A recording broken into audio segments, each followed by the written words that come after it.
Bonsoir, alors je vais présenter l'exercice MNT de la semaine pour l'architecture robotique. Alors, du coup, on avait un fichier STL ici qui contenait en fait tous les triangles qui représentaient le karst des Fontanilles.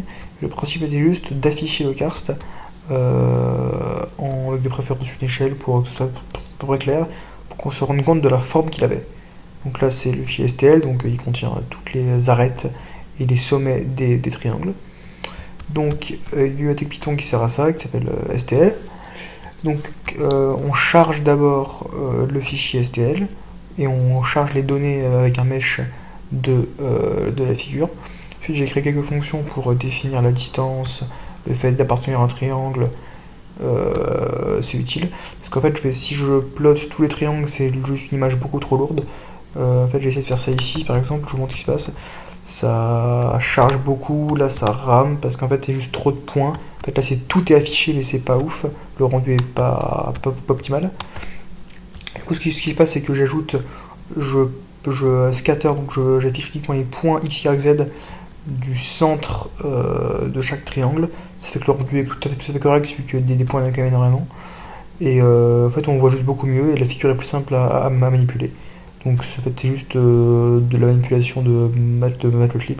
J'ajoute petit à petit les valeurs à x, y et à z en parcourant tous les triangles. Et j'ai mis une color map pour que ce soit à peu près clair. Donc quand on exécute le programme, en fait, il se passe juste qu'on voit bien le karst, normalement. Voilà, donc il est ici. On voit la forme qu'il a, avec l'altitude Z, elle est comme ceci, donc plus c'est haut, plus c'est clair, et violet, c'est-à-dire que c'est profond.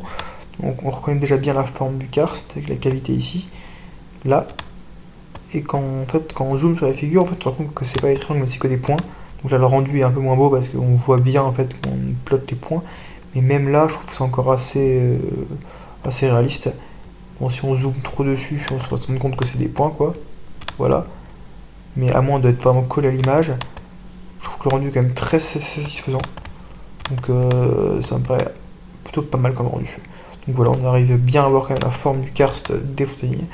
Et à estimer un petit peu la quantité d'eau qui peut y avoir dedans peut être tout à fait possible. Parce qu'on a déjà ici toutes les unités de distance. Voilà, c'est assez rapide. Merci d'avoir écouté.